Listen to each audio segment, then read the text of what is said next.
আসসালামু আলাইকুম রহমতুল্লাহ। ভারত হয়তো এভাবেই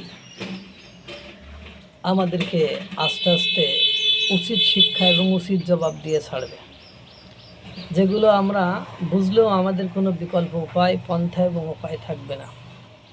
পাকিস্তানের মতো হায়তাশ করে মরা ছাড়া আমাদের আর বিকল্প কোনো রাস্তা থাকবে না। যেমন পাকিস্তানের পানির সংকটে কৃষকদের মধ্যে হাহাকার, ফসল উৎপাদন করতে না পেরে তারা এখন ইরান থেকে তেল চোরা কারবারি করে। অর্থাৎ ইরান থেকে জীবনের ঝুঁকি নিয়ে 300 কিলোমিটার রাস্তা 200 কিলোমিটার রাস্তা মোটরসাইকেল চালিয়ে চোরাই পথে অবৈধ পথে তেল ক্রয় করে নিয়ে এসে পাকিস্তানের অন্যান্য শহরে বিক্রি করে। আমাদের নিয়তিতে ঠিক ওইরকম কী অপেক্ষা করেছে আমি জানি না। তারপর ভারত যেহেতু ভৌগোলিকভাবে আমাদের বৃহত্তম প্রতিবেশী এবং তারা না চাইলে আমাদের অনেক কিছুই সম্ভব নয়। যদিও আমরা কথায় কথায় বলি এটা দখল করে নেব, ওটা দখল করে নেব, কিন্তু দুর্ভাগ্য হলো সত্য যে দিন শেষে যে দেয়ার গোস অফ প্রভাব easy to say but difficult to do, একটা প্রবাদে আছে, বলা সহজ করা কঠিন। ভারত ঠিক সেই কাজটি করে দিল।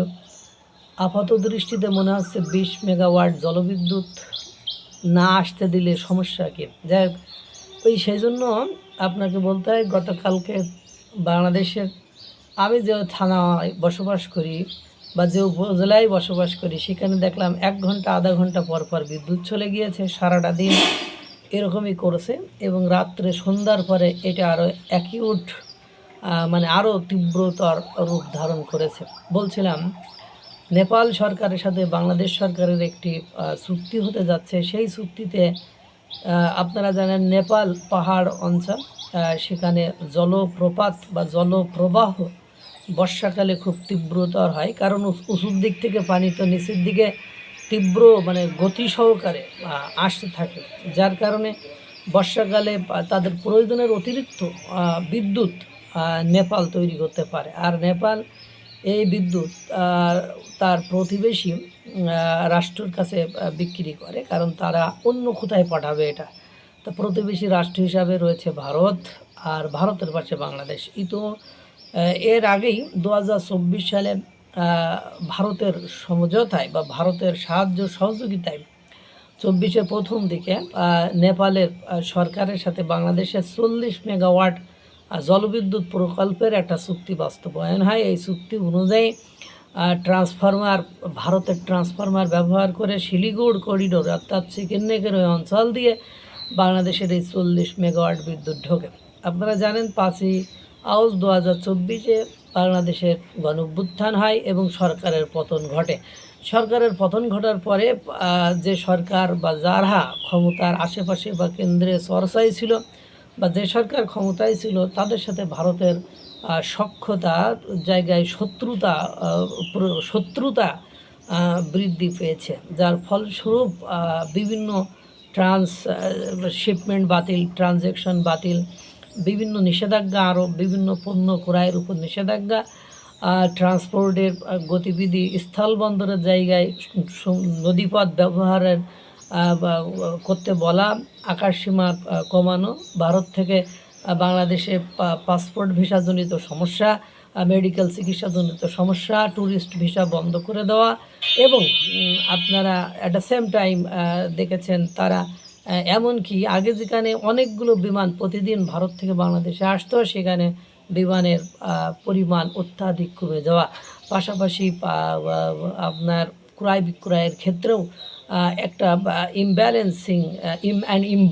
ইম্বারেসিং সিচুয়েশন উদ্ভূত হয়েছে। যাই হোক, এক পর্যায়ে যে নেপালেও গণঅভ্যুত্থান হয়েছে, সেখানে যে গণঅভ্যুত্থানের পরে যে সরকার বসেছে তার প্রধান চীনের সাথে একটা মাখামাখিপূর্ণ সম্পর্ক রেখে প্রাথমিক পর্যায়ে এসেই ভারতের সাথে একটা শত্রুতাপূর্ণ আচরণ করা শুরু করে এবং সে আচরণের অবশ্য যথোপযুক্ত জবাব ভারত এগেন অ্যান্ড এগেন দিচ্ছে, কোনো অংশে ছাড় দিচ্ছে না। এক পর্যায়ে যে ভারতের কিছু অংশকে নেপালের প্রধানমন্ত্রী বা নেপাল এর ডিপ্লোম্যাটরা তাদের মানচিত্রে দেখিয়ে ভারতের সাথে আরও লাগালাগি অবস্থায় গিয়েছে। যাই হোক, ভারত খুব সুন্দর করে যখন বাংলাদেশের 40 মেগাওয়াট জলবিদ্যুৎ এর সাথে আরও 20 মেগাওয়াট জলবিদ্যুৎ দেওয়ার জন্য চুক্তিতে সম্মত হয়েছে বলে জানা যাচ্ছে, তখন